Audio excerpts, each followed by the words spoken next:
on the subject of President Trump. Now, he's been in office now since mid-January. Yep. I seem to recall that he would have had the Ukraine war resolved within a few days of becoming president. Well, is it a case that it goes deeper than first thought?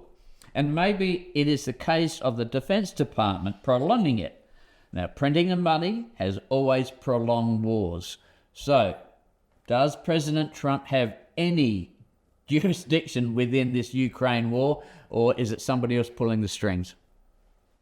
Oh, he's just a spokesperson. That's all they all are. These things, they're puppets. Every single one of them is a puppet. I told everybody, okay, during the run up to the campaign, that war would not stop. Greg, you're wrong. President Trump is the peace president. Everything's going to be done. There's going to be no more wars. I had people wanting to bet me money that there would be no war. We're already in the war.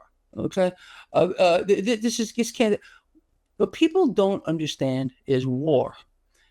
First of all, well, let me refocus for a moment here. War generates a need, the greatest need for borrowed dollars than any other human endeavor.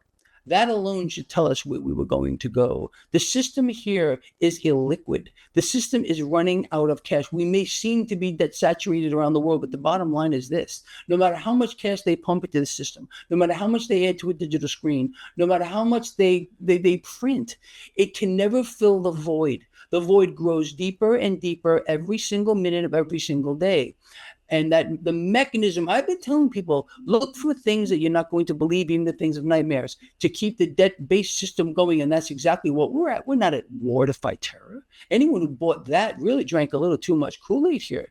We're not fighting this new war to free up the shipping lanes over there. This is a war against all of us in the United States and around the world here, to allow the system to inflate. That's all this is. Do we have a cash box somewhere here in the United States that I don't know about, that we can just fund this war from? Who funds it? Where does all the cash come from? Track the money. We know where it comes from. It's the central banks. All wars are bank wars. This is no secret to anybody. But this is a mechanism, along with President Trump repeatedly calling and demanding now that we lower rates. What does that do? How does a central bank lower rates? Has anyone really pondered that? Well, let's think about it. They can't just say it. They can't wave a magic wand. So what do? They got to get into the markets and make it happen. It means they got to add digits to a screen and buy the debt. In other words, monetize it all. It's an incredible thing what central banks do. They issue debt through one door in the form of currency. They buy it back through another door in the form of treasury shares. So this evolving vortex is massively inflationary, but they can't tell people that. Stay distracted, everyone. So that's what we're seeing here. Is President Trump pulling the strings? No. But President Trump is fed a script, and he knows that.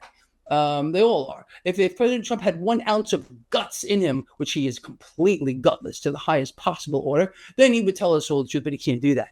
He's going to continue to dismiss, to call real news fake, to consume, to suck the system dry, and make sure those 1 or 2%ers, they're doing pretty well, aren't they? That's exactly what we're going here. And that's the guy that was selected to run the United States, and he ain't running nothing.